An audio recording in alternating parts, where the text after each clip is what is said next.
I'm here with a man who really don't need an introduction, but I'm gonna give him one anyway. The head honcho, Suge Whyte. How you doing, sir? Pretty good. How are you? Doing awesome. Thank you for having me. Yes, sir. All right, so tell me about how your career got started. I know you started training in Wildcat originally. So kind of explain like how you heard about him or whatever the case might be.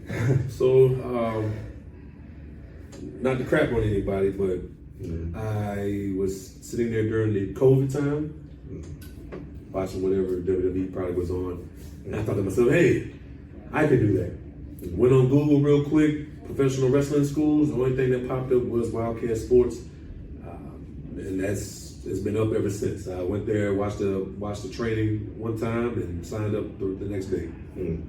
Right. What was that moment? Well, you kind of spoke on it just a moment ago, but was there any other moment like in your past time where like that you knew that you wanted to be a professional wrestler at any point, or was it? Did it kind of just happen there on COVID, like he was saying? I mean, it's easy to say, hey, this is my childhood dream. Yeah, when I was a little kid and I had to sneak to my grandmother's house to watch wrestling.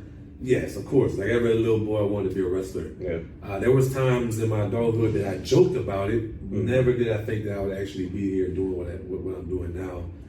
It's been a blessing. So right, it just happened. Yeah, it's like in the '90s I had to sneak around and watch the Attitude Era stuff. Yes, so, I mean it was what it was. My mom wouldn't allow me to watch it at the house, so I was always at my grandmother's house on Mondays. Oh yeah.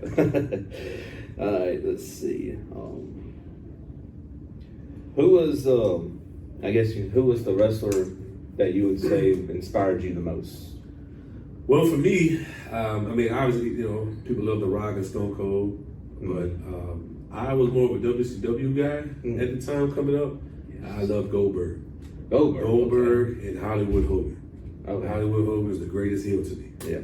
I was about to say, that match, 98 at Nitro, whenever Goldberg won that belt. In the Georgia Dome. In the Georgia Dome. That pop there, man. Dude, that was a crazy business decision, but I understand why they did it. Yeah. And a lot of people say what they want about Hogan. Hey, he didn't have to put Goldberg over that time. There are people to this day that dream of having a pop like that. It was insane. Yeah. It was the right time, right place, man. The momentum he had was crazy, and look who his opponent was. Absolutely. If you could have a match with anyone, dead or alive, who would it be? I mean, the easy answer for me right now, Brick Savage, who has my Wildcat Sports Heavyweight Championship, and I need to get that back. Absolutely. Well, fair enough.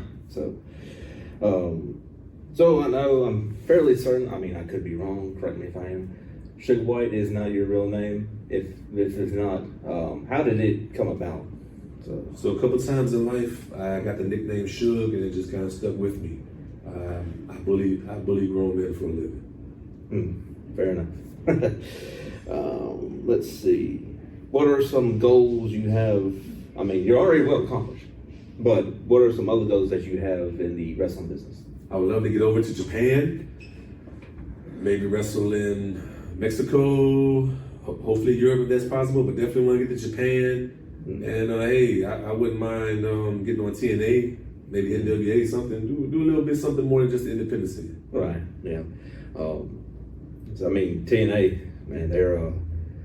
I mean, they had some rough stretches there for a little bit, but they are bouncing back. They're bouncing back, and it looks like there's some opportunity. Definitely if I can get it together with my body, like there's nobody on the golf that has the charisma I have. Let me just say that. Okay. Let's see. If there is anybody that comes to you and say, "Suge, I want to get in the wrestling business," what's your advice to them? Do your research. Find a proper school. Of course, it's easy for me to plug in Wildcat Sports. That's because where I came from. But if you're not in the New Orleans area, find a reputable school. And I don't want to hear, it's too far. I had to move. I had to relocate to get my training. And if you really want to do this and be taken serious, find a real school. Yeah. If I'm about to say, this is personal level here. If you ever, and I'm this person talking to you personally, if y'all ever get somebody who has a ring in their backyard and maybe wants to say pay me and pay me for training, don't do it. Unless you're going to was it Natalia who has the ring in her garage? Well, that's fair. That's fair. You know, something like that. Now, if you're going to a WWE reputable person, all right, I've seen some of those clips. Yeah. But no, 99% of these people that got these rings in his backyard or their garages are trash. People, they weren't trained properly themselves, and they're just trying to hustle people out there. Yes, so if you ever want to do more than just wrestle in front of 30 people, find a proper school. They're out there. You just have to travel, pay the money. And a proper school is not cheap. If somebody calls you, give me $250, $500, I'll have you trained in 6 weeks. You're not going to be ready. You will not be ready. I promise you. Schools are expensive, and they're expensive for a reason. All right. If you would have any legacy you would like to leave behind before you leave this business, or leave, period, what would it be? I just want to be the realest, the most authentic individual in the wrestling game. I want people to remember me for being somebody that went out there, took risks, and didn't back down and cower when other people were saying, hey, we don't like what you're doing. But now you see, I'm steady rising and things are going pretty well for me. So let's knock on wood. Let's wrap it up. So, all right. So, just final thoughts, any last minute thank yous to anybody that you want to give out to anybody? Thank yous. Thank yous for what? Just saying. I put the hard work in, blood, sweat, and tears to get where I am. I mean, I can shout out my school all day and my coaches, but other than that, yeah, everybody that knows me knows it takes a village to make it, and I know I got one behind me. So if anybody thinks they're going to stop me, good luck. Okay. Fair enough. Well, Suge Whyte, I appreciate your time, sir. Thank you, everybody, for watching. Thank you.